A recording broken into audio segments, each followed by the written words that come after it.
Devant le grand jury des RFM ce dimanche, Thiaba Kamarassi, présidente de l'initiative citoyenne Demain Sénégal, elle est l'invitée de Georges Déthié Diop. Plusieurs sujets, l'élection présidentielle, le processus électoral, les candidats et la charte de bonne gouvernance, la charte des assises nationales et les conclusions de la CNRI, l'après Macky Sall, l'entrepreneuriat féminin. Participez à l'émission en posant vos questions sur les réseaux sociaux avec le hashtag Grand Jury RFM. Thiaba Kamarassi face à Georges Déthié Diop, le grand jury, dimanche 11h. Notre invitée ce dimanche, Madame Thiaba Kamarassi. Madame, bonjour et merci d'avoir accepté notre invitation. Bonjour Georges, c'est moi qui remercie pour cette invitation. Alors vous êtes la présidente, on l'a dit, présidente de l'initiative citoyenne Demain Sénégal, fondatrice et ancienne directrice associée de Deloitte Sénégal que vous avez quittée pour vous consacrer aux activités d'investissement. Co-fondatrice de Women Investment Club Capital, premier fonds d'investissement dévolu au soutien à l'entrepreneuriat féminin. On en parlera également dans cette émission. Fonds dont vous présidez le conseil d'administration et le comité d'investissement. Vous êtes aussi administratrice de plusieurs entreprises et organisations. J'ai bien résumé, c'est bien ça. C'est à peu près ça. Alors, Madame Thiabassi, on est à une semaine de l'élection présidentielle. C'est dimanche prochain, 24 mars, scrutin qui devrait initialement se tenir le 25 février. Comment appréciez-vous le processus avec toutes les péripéties vécues? Report décidé par le président, annulation par le Conseil constitutionnel qui retient la date du 31 mars pour le scrutin avant de s'aligner finalement sur la date retenue par le chef de l'État. Alors, je dois dire que c'est une énorme surprise. En tant que citoyenne sénégalaise, jamais je n'aurais imaginé qu'un scénario pareil puisse se produire dans notre pays. Ça a été vraiment un coup de tonnerre, à quelques heures du démarrage de la campagne, qu'on nous annonce qu'elle était reportée sine die à l'époque. Donc, c'est quelque chose que je regrette parce que ça a quand même écorné l'image du pays. Et nous avons tous collectivement subi. Pour moi, ça a été l'apogée d'un traumatisme que nous vivons depuis mars 2021. Et ça en était l'apogée. Ce que a posteriori et au vu du retournement de la situation grâce à la mobilisation de toute la population sénégalaise et grâce également à l'intervention de notre pouvoir judiciaire, donc notamment le Conseil constitutionnel et la Cour suprême, je pense que les gens peuvent aller voter sereinement, comme ils l'ont toujours fait. C'est vrai que nous avons eu par le passé des campagnes mouvementées, mais le jour même, les Sénégalais vont voter dans la discipline pour choisir leur président. Et je pense que le côté positif, nous ne sommes pas encore sortis de l'auberge, comme on dit, mais le côté positif, c'est que je suis convaincue que beaucoup de compatriotes comprennent maintenant la valeur de nos principes démocratiques et de nos droits et libertés. Et j'espère que ça va être le démarrage d'une nouvelle ère où chacun d'entre nous se sentira concerné et responsable de la préservation de ses principes et de ses libertés. Ce qui nous a conduit à cette situation, c'est des accusations de corruption contre des juges du Conseil constitutionnel par le PDS et ses alliés. Comment avez-vous vécu ces critiques contre la justice ? Non, pour moi, que des politiciens utilisent des manœuvres politiciennes pour aboutir, pour arriver à leur fin, ça n'a rien de nouveau. Ce qui m'a paru juste phénoménal, c'est la légèreté avec laquelle, au plus haut niveau de l'État, on s'est saisi de ces rumeurs, parce que jusqu'à présent, aucune preuve n'a été apportée. Donc, on se saisit de choses aussi légères pour salir la réputation de gens honorables. Un des juges a porté plainte, donc la lumière sera faite sur cette affaire.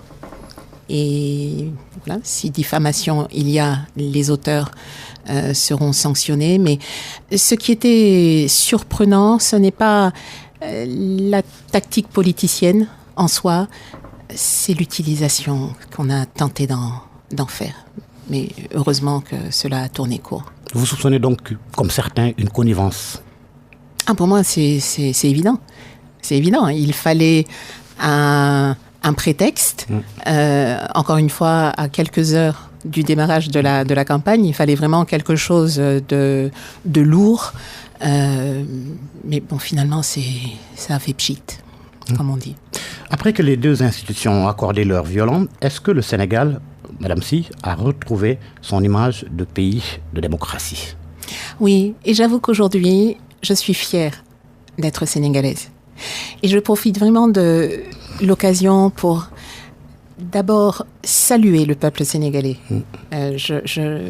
Cette capacité à se mobiliser de manière spontanée, à s'organiser entre entités totalement différentes, qui ne se connaissaient pas, qui ne se fréquentaient pas, mais qui se retrouvent sous une même bannière pour défendre la même cause. Moi, j'ai trouvé ça magnifique. Et je voudrais également vraiment rendre hommage à notre Conseil constitutionnel et aux membres de la Cour suprême, parce que finalement, ils ont été les remparts de notre démocratie. Un plan avait été ourdi avec probablement l'idée, la conviction que le Conseil constitutionnel se déclarerait incompétent et laisserait faire. Et aujourd'hui, je voudrais saluer le courage et la compétence, le professionnalisme, la loyauté des membres de ce Conseil. Parce que nous pouvons relever la tête aujourd'hui en tant que nation. Nous nous sommes fait peur. Nous avons été collectivement au bord du gouffre. Il faut vraiment... Cela révèle, à mon avis, bon, je suis chauvine sans doute, mais je le dis parce qu'encore une fois, je suis fière aujourd'hui d'être sénégalaise.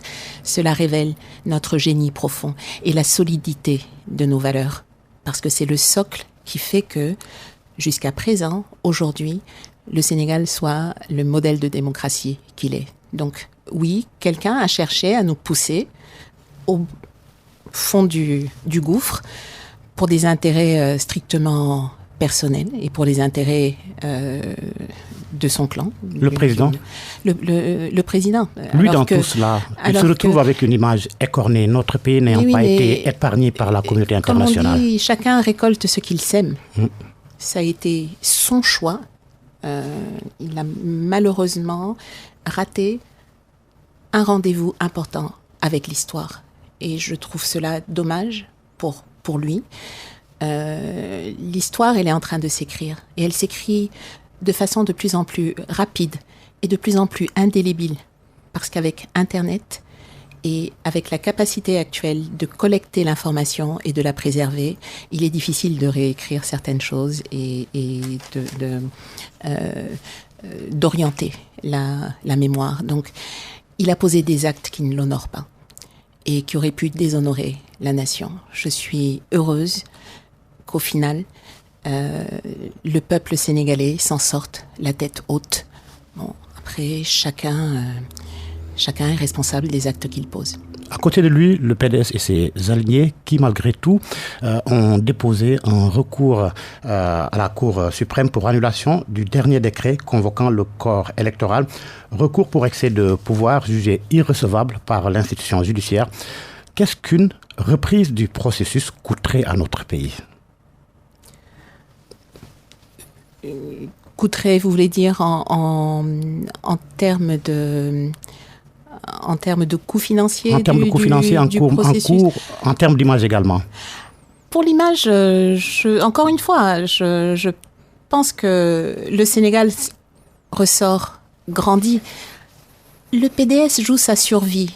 Donc, à la limite, on ne peut pas leur reprocher de se débattre avec les moyens dont ils disposent, mais qui ne volent pas très haut. Ça sent l'amateurisme. Et ce que je déplore, c'est ce manque de loyauté vis-à-vis de leur nation, vis-à-vis de leur patrie, à qui ils doivent tout, quoi qu'il en soit. Donc, ils ont choisi cette manœuvre. Moi, j'aime beaucoup l'attitude de la Cour suprême, qui leur a dit, mais venez, exprimez-vous, et qui leur dit ensuite, nous vous avons entendu, nous vous avons écouté, nous vous avons entendu, vous êtes déboutés, votre requête est irrecevable. On ferme la porte, maintenant c'est terminé, la page est tournée. C'est définitif qu'on arrête d'essayer de nous distraire. Les Sénégalais iront voter, s'il plaît à Dieu, le 24 mars. Et c'est ça, l'important. Et je pense que c'est ça que la communauté internationale retiendra. En tout cas, pour nous, citoyens sénégalais, c'est ce qui compte.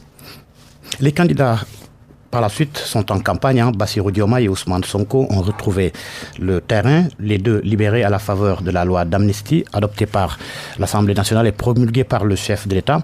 En conférence de presse vendredi, les deux ont confirmé des discussions que certains ont toujours niées. Un deal sur le dos des Sénégalais ? Moi, de ce que avec j'ai tout entendu, ce qu'on a vécu ces dernières années. Non, moi, ce que j'ai entendu du compte-rendu qui a été fait par Sonko, de ces échanges, il n'y a pas eu deal sur le dos des Sénégalais. Il y a eu des demandes qui n'ont pas été satisfaites, auxquelles il n'a pas donné de réponse. Et j'avoue que pendant que tout le monde en discutait et que les gens s'inquiétaient de la possibilité d'un deal sur le dos des Sénégalais, moi, je leur répondais, ce serait bien étonnant de la part de quelqu'un qui a vécu ce qu'il a vécu. Ce serait quand même étonnant qu'il se mette à dealer au moment crucial en risquant de perdre tout ce qu'il a construit jusqu'à présent. Bon, moi, personnellement, je ne croyais pas vraiment à la possibilité qu'il puisse faire un deal avec sans aucune position partisane de ma part. Je dis juste, ça m'aurait semblé un choix bien peu intelligent d'un point de vue politique et d'un point de vue humain, d'aller négocier sa sortie de prison dans ces conditions. Lors de la conférence de presse, toujours, il a été question de programme, mais d'attaque sur la fortune jugée douteuse de certains candidats. Thiaba Kamarassi, est-ce que cela ne devrait pas conduire à une réforme, que les candidats fassent leur déclaration de patrimoine avant l'élection, que la déclaration de patrimoine soit introduite dans le dossier de candidature? Georges, moi j'ai envie d'aller beaucoup plus loin et plus profondément que cela. Il ne s'agit pas juste du fait que des candidats puissent avoir accumulé une fortune douteuse. Il s'agit de se poser la question de comment se fait-il que dans un pays sous-développé, en Afrique, des personnes qui ont notoirement fait toute leur carrière dans l'administration puissent disposer aujourd'hui d'un certain niveau de richesse. Donc voilà, on ne va pas aller chercher midi à 14h. Il y a de fortes chances qu'il s'agisse de richesses mal acquises, de détournement de deniers publics.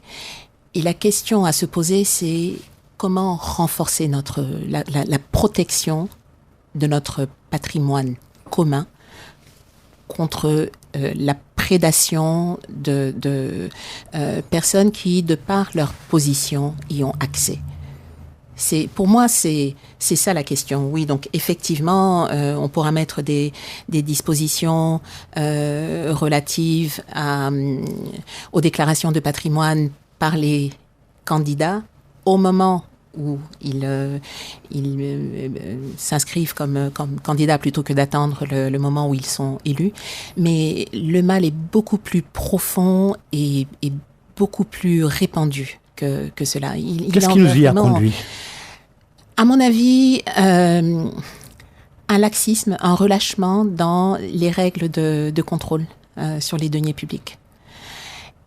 Une volonté de maintenir impunis des faits d'abus de deniers publics, de détournement important de fonds, donc qui ont fait l'objet de rapports par les autorités compétentes et qui, jusqu'à présent, ne sont pas présentés à la justice.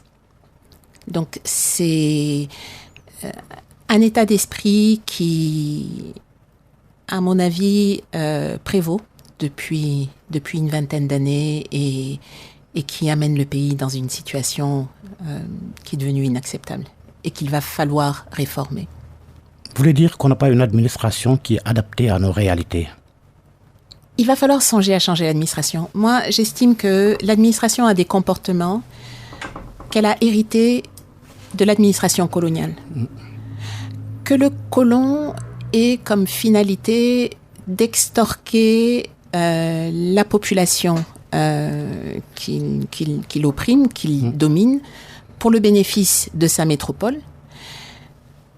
À la limite, ça se conçoit. C'est le principe colonial. Qu'une administration nationale considère les citoyens comme des sujets et les traite comme tels, au lieu de comprendre qu'elle est au service de ses citoyens, ça c'est un problème. Vous savez, en français on parle de fonctionnaire, en anglais on dit civil servant, serviteur du citoyen. Il va falloir réformer profondément notre administration pour qu'elle change son paradigme, pour qu'elle change son état d'esprit. Le fonctionnaire au fin fond d'une localité qui prend de haut le paysan qui vient réclamer une pièce d'état civil, par exemple, a un comportement qui est juste à l'inverse de ce qui est attendu de sa position. Et ça, c'est un modèle qu'il va falloir que nous réformions. Réformer l'administration, mais la société également, les citoyens, oui, les éduquer davantage. Absolument. La citoyenneté. Je ne comprends pas pourquoi l'instruction civique a été retirée du programme des écoles. Je pense qu'il y a à tous les niveaux une remise en question de la transmission, de nos modes de transmission de nos valeurs. C'est dès l'enfance qu'il faut inculquer certaines notions, qu'il faut mettre en place le tissu social. Il faut faire en sorte que le petit lébou du Cap-Vert se sente concerné quand les droits de quelqu'un à Fongolimbi sont spoliés. Parce que comme disait Nelson Mandela, je ne peux être libre que si, autour de moi, toutes les libertés des autres sont respectées. Or, aujourd'hui, au Sénégal, on a l'impression que c'est chacun pour soi. Il y a maintenant un individualisme qui est à l'opposé total de nos valeurs traditionnelles. Et qu'il va falloir que nous adressions, et que nous adressions de manière profonde et urgente. Nous traversons une crise de valeurs et si nous n'y prenons garde, ce pays risque de... Alors, pour le coup, là, nous avons trébuché. Si nous ne nous redressons pas très rapidement, nous risquons de tomber, et de tomber très bas. À vous entendre, le prochain président a du pain sur la planche. À quoi devra-t-il s'attaquer dès le début de son magistère ? dès le début, il va falloir qu'il s'attelle à changer le système. Ce système n'est pas bon. Et quel que soit le président qui sortira de cette élection, même si c'est le meilleur des hommes, le plus intègre, le plus compétent, si nous le laissons dans le système actuel, les mêmes causes reproduiront les mêmes effets et nous nous retrouverons encore une fois à devoir manifester pour préserver nos droits. Donc je pense que le premier chantier, le tout premier, c'est celui de la réforme de la Constitution. Et ce n'est pas comme si nous devions réinventer l'eau chaude. Le travail a déjà été fait. Il a été fait en profondeur et il a été très bien fait. Nous avons eu des assises nationales qui ont été dirigées par le président Mbow. Cela a été suivi par le travail de la Commission nationale sur la réforme des institutions. La CNRI qui a émis des recommandations en termes de gouvernance et qui a proposé un projet de constitution. Mais parlons-en. Parlons-en, débattons-en, mettons-nous d'accord sur la règle du jeu. Et après, voilà, tous les chemins mènent à Rome. Hein. Moi, la voie vers le développement, elle est plurielle, elle est diverse. Ça peut être tel programme ou tel autre, mais à condition que le cadre soit bien posé. Les Européens, les Américains ne sont pas supérieurs à nous en termes de moralité. Ils ont juste des système beaucoup plus contraignant. Le président Sarkozy a été récemment condamné par la justice de son pays. Quand on commencera en Afrique à mettre les présidents en prison, d'abord, je pense qu'ils seront beaucoup plus réticents à y envoyer leurs concitoyens. Quelqu'un me disait la différence entre Abdoulaye Wade et Macky Sall, c'est que Abdoulaye Wade a fait de la prison. Et donc, avant d'y envoyer quelqu'un, il y réfléchissait à deux fois, parce qu'on se posait la question, mais comment se fait-il que Macky soit si dur, soit si, on dit sohor en Wolof, parce que c'est quelque chose qui heurte nos valeurs profondes. Et l'explication de cette personne, c'était, oui, Wade, bon, a d'abord des valeurs, des qualités peut-être personnelles que l'autre n'a pas, mais il a surtout une expérience. Mais Wade a également emprisonné des responsables politiques comme Idrissa Seck. Oui, mais Wade n'a pas mis en prison des milliers d'enfants qui nous font, quand ils sortent, des récits qui glacent le sang. Moi j'avoue, quand je parle de traumatisme, mais c'est profond, hein, c'est profond. Et je pense que nous mettrons beaucoup de temps à nous en remettre. Et c'est pour ça que, personnellement, cette loi d'amnistie, je la vis comme une sorte d'insulte qu'on rajoute à l'injure. On nous a causé un tort énorme. On a fait couler le sang d'innocents. Cette loi d'amnistie, c'est une reconnaissance de culpabilité. Mais c'est également un déni de justice. Donc, c'est vrai, actuellement, la force est dans un camp.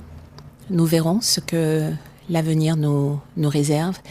Mais ma conviction est que justice sera faite, s'il plaît à Dieu.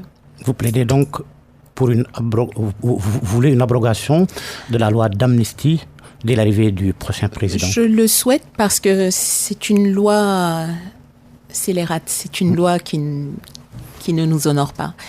Mais si cela n'est pas le cas, si le Sénégal ne veut pas mettre en place un processus de vérité et réconciliation, mais on le fera à un autre niveau, on le fera au niveau international. Mais il est hors de question que les victimes innocentes qu'on a tuées meurent une deuxième fois et de façon anonyme. La société civile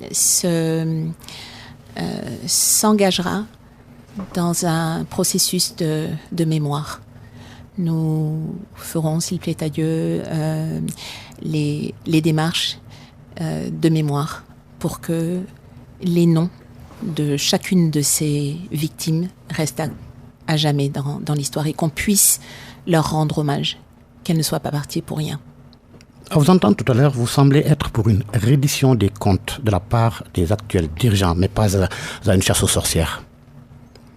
Non, je ne crois pas à la chasse aux sorcières parce que cette dimension de haine, de revanche n'est pas... D'abord, ce n'est pas quelque chose que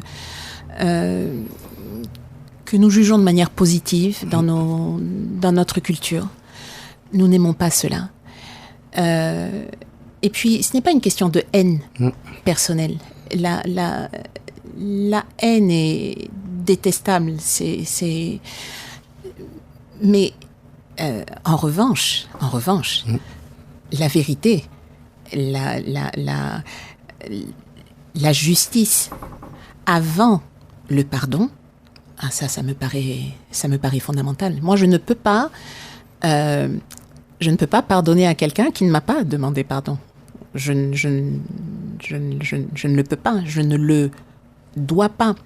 Je pense que le processus doit se faire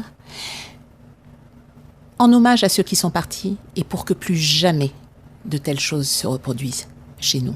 Donc, nous allons nettoyer la plaie et nous allons la nettoyer minutieusement avant d'y appliquer un baume cicatrisant et de mettre le pansement du pardon.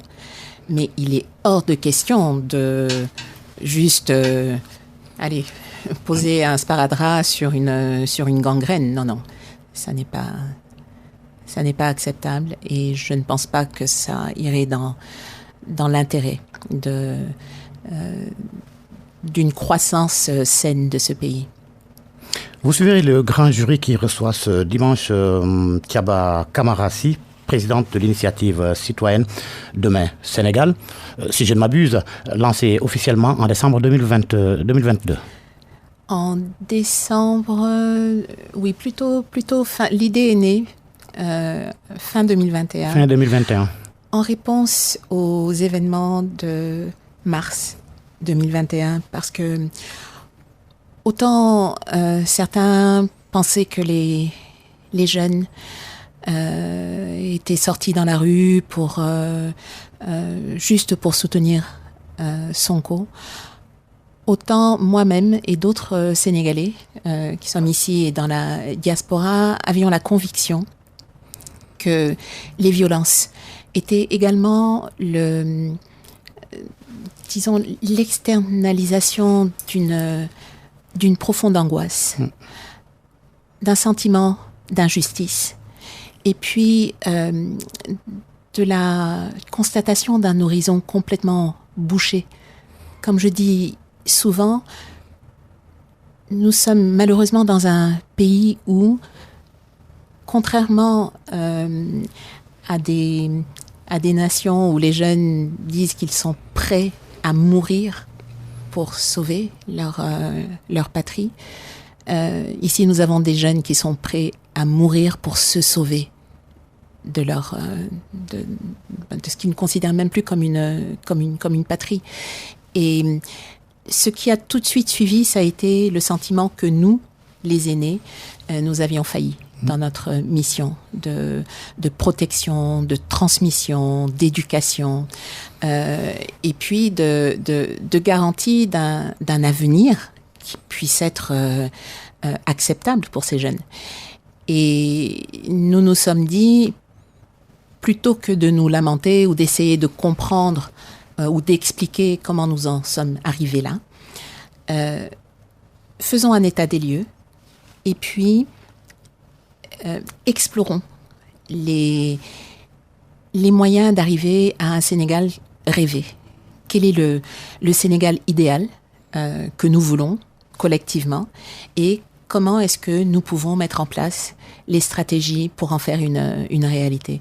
Et ça, nous l'avons fait en nous appuyant sur 5 piliers qui nous semblent essentiels, que sont la santé, l'éducation. On y reviendra, mais Madame Sy, quand est-ce que les digues ont cédé pour que dans le cadre de la redynamisation de cet espace, de l'espace Diapo, dont Demain Sénégal est en quelque sorte un prolongement, pour donner naissance donc à Demain Sénégal, dans le contexte que vous avez évoqué, des événements de 2021, espace Diapo qui existe depuis 2010 et accompagné même par la réflexion et le conseil de l'arrivée du président au pouvoir, ainsi que la construction du PSE.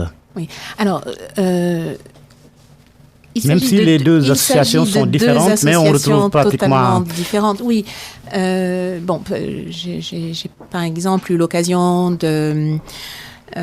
d'intervenir à l'espace Diapo, où j'avais été invitée sur un panel, mais Espace Diapo, c'est une association de Sénégalais de la diaspora.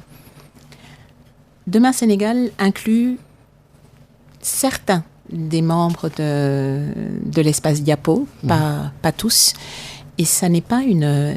Demain Sénégal est une association sénégalaise. Elle a été structurée ici. C'est vrai qu'elle compte beaucoup de membres de la diaspora, mais il n'y a pas forcément ce lien familial. Alors, je suis présidente de Demain Sénégal. Meïssa Tall est vice-président et Meïssa est membre de Espace Diapo. Meïssa avait également été membre de l'équipe qui avait, de manière totalement bénévole,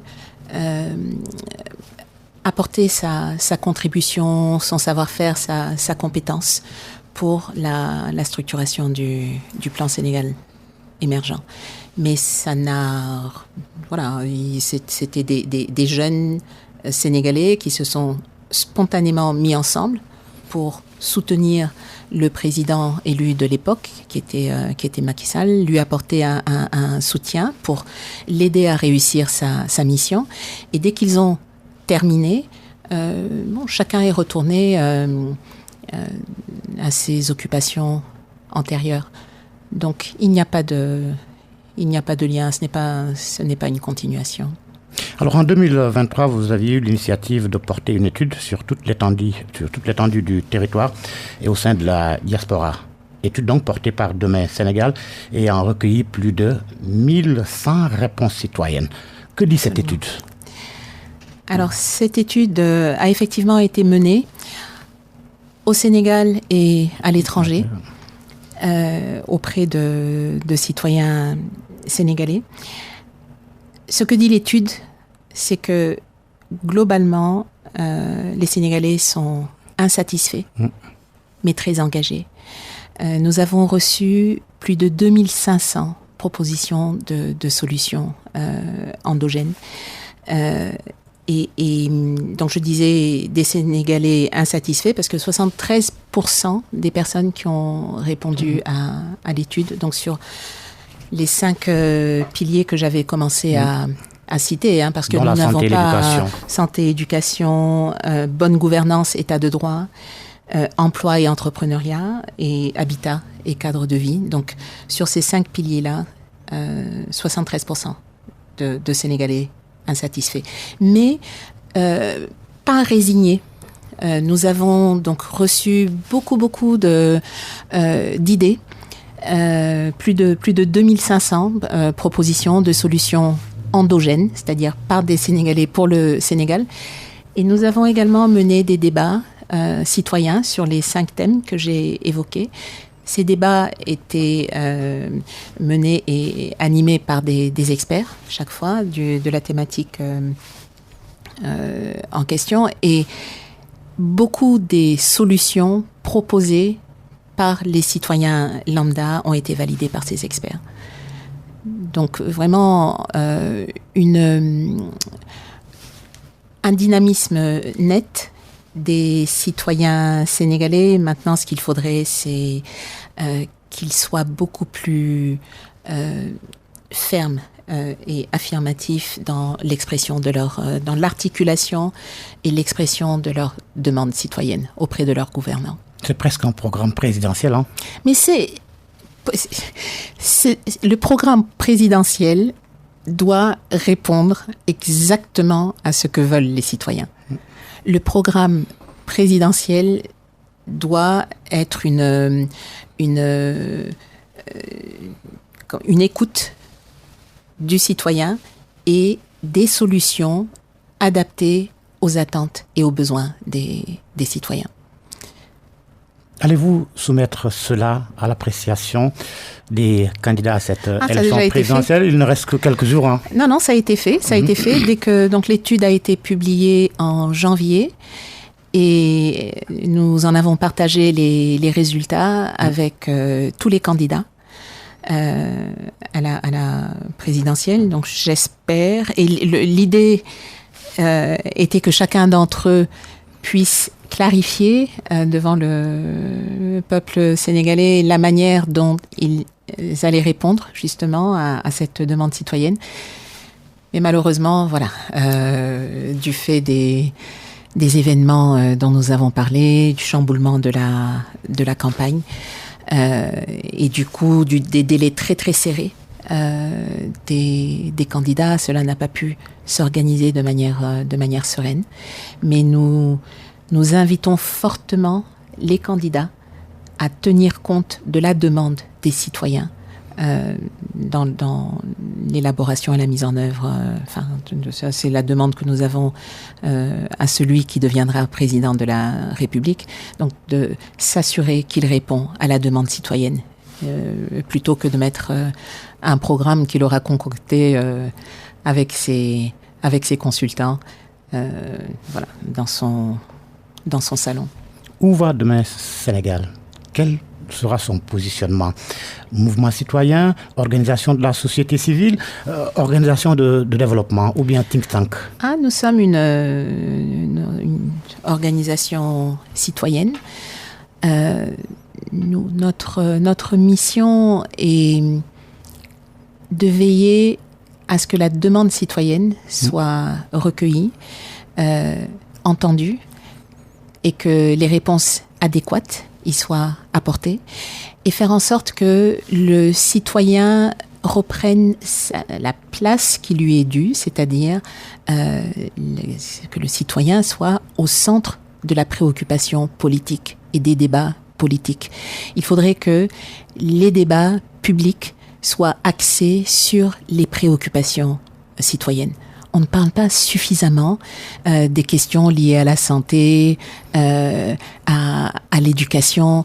Le débat actuel est sur des considérations beaucoup trop politiciennes pour être utile et contributive aux citoyens. Donc notre mission est de replacer le citoyen au centre de la vie politique et publique.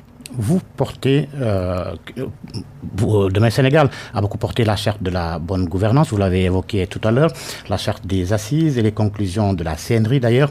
Au QG de Sursaut, on a ouvert dans un hôtel de la place et opérationnel depuis vendredi. Les candidats défilent pour signer la charte. Et donc, quelles en sont les grandes lignes?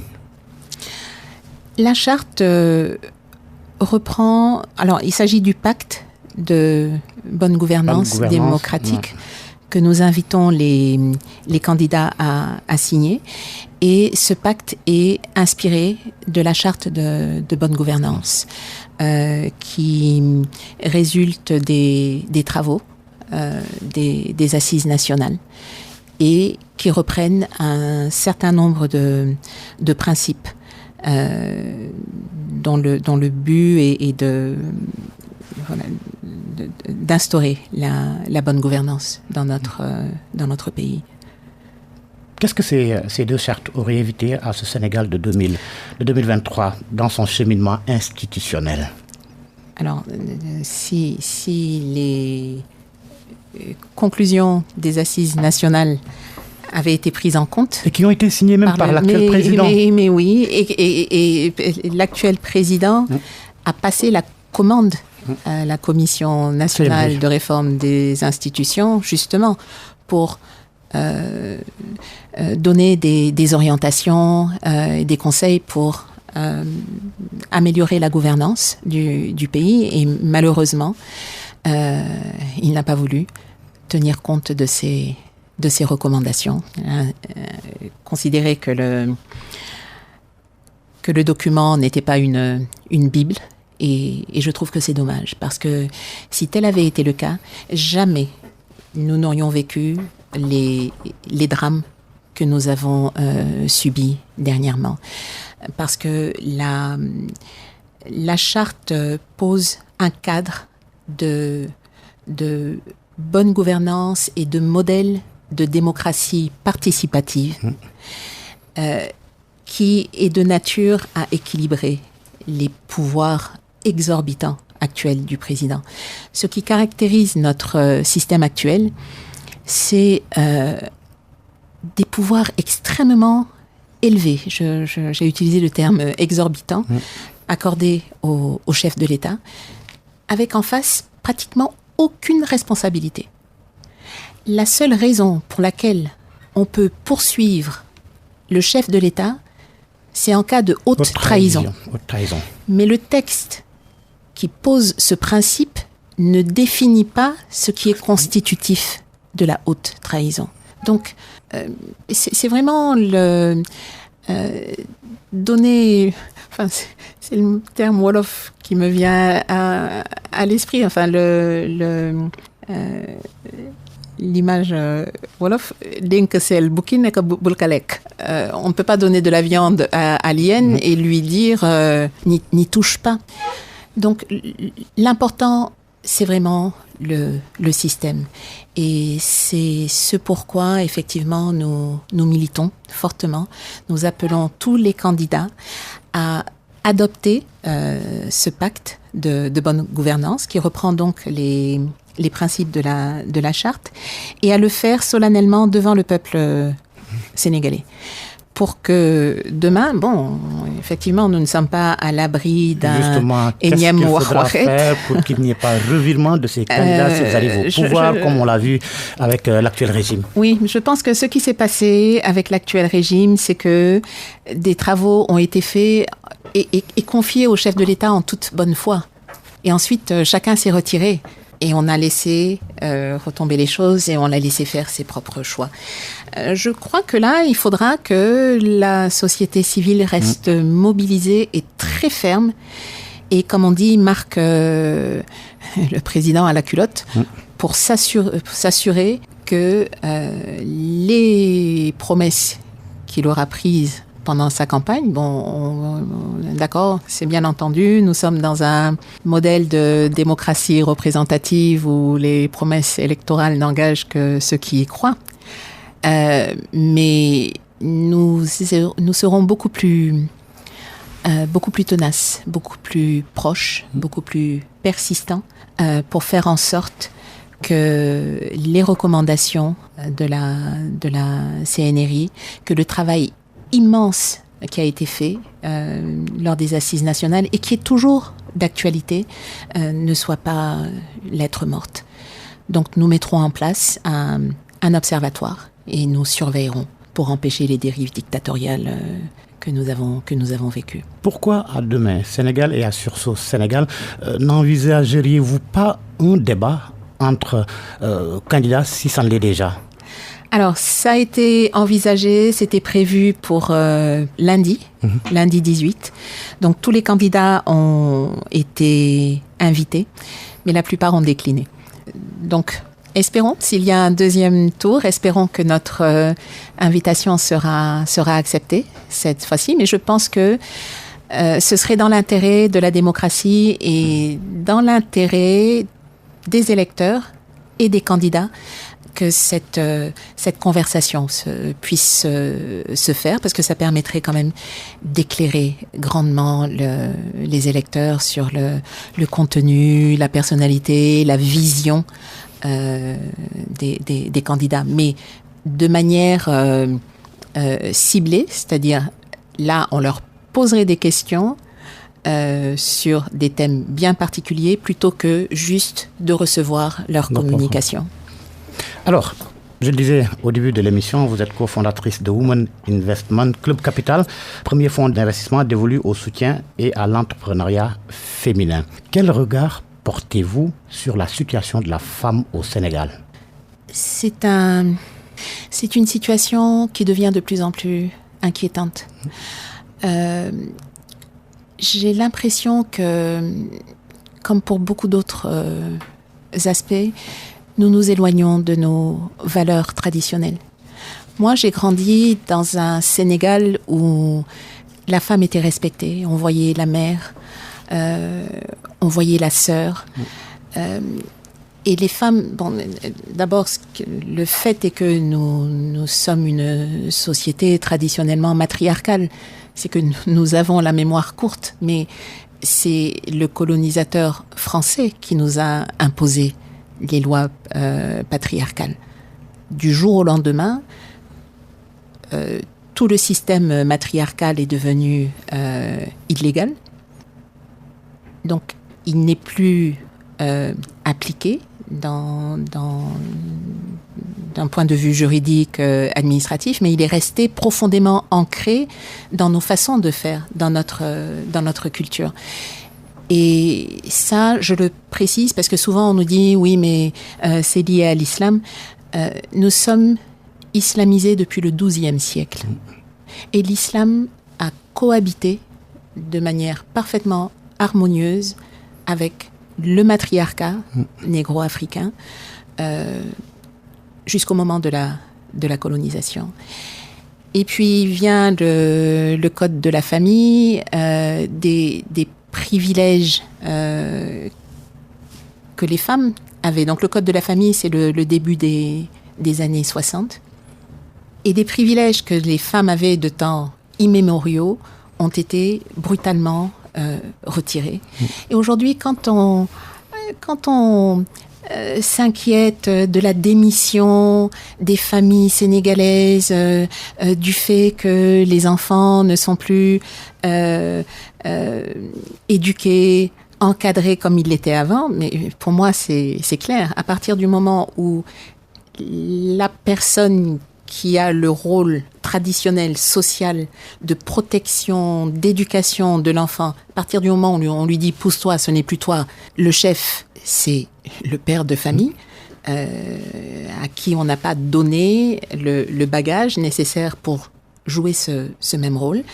Au bout de quelques dizaines d'années, voilà à quoi ça nous ramène. Mais à côté, il y a les politiques annoncées ou mises en œuvre par les autorités étatiques. Est-ce qu'elles répondent aux besoins de la femme ? Non, là aussi, il faut écouter les femmes et répondre aux besoins que elles expriment. Pas venir. On ne fait pas le bonheur de quelqu'un sans lui et malgré lui. Et là, le travail à faire est immense. Et je voudrais revenir sur WIC Capital parce que cette initiative a vu le jour pour corriger une injustice. Nous nous sommes rendus compte que au Sénégal, les femmes entrepreneurs n'arrivaient à capter que 3% du crédit bancaire disponible.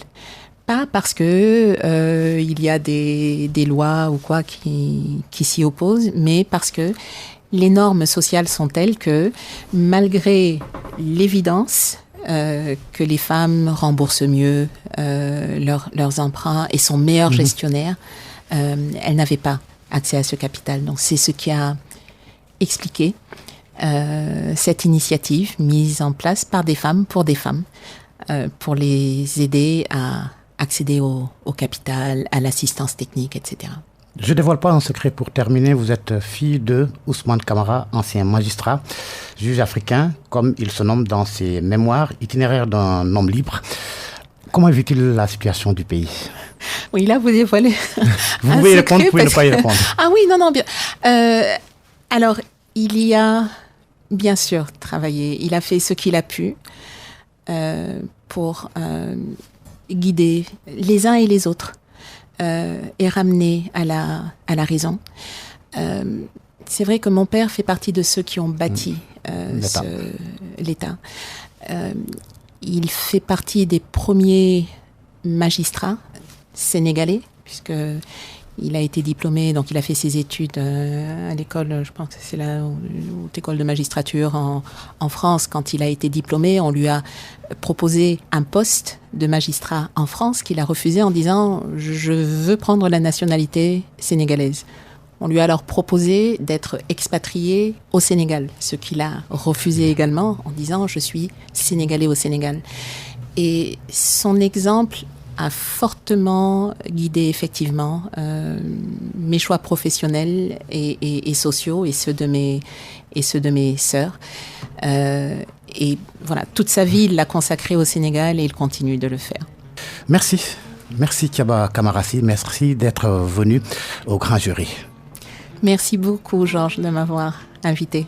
Merci. Présidente de l'initiative citoyenne Demain Sénégal, merci Abdou Thiam qui était à la partie technique. Bon dimanche à toutes et à tous et à dimanche prochain. Oh, il n'y aura pas grand jury dimanche, c'est jour.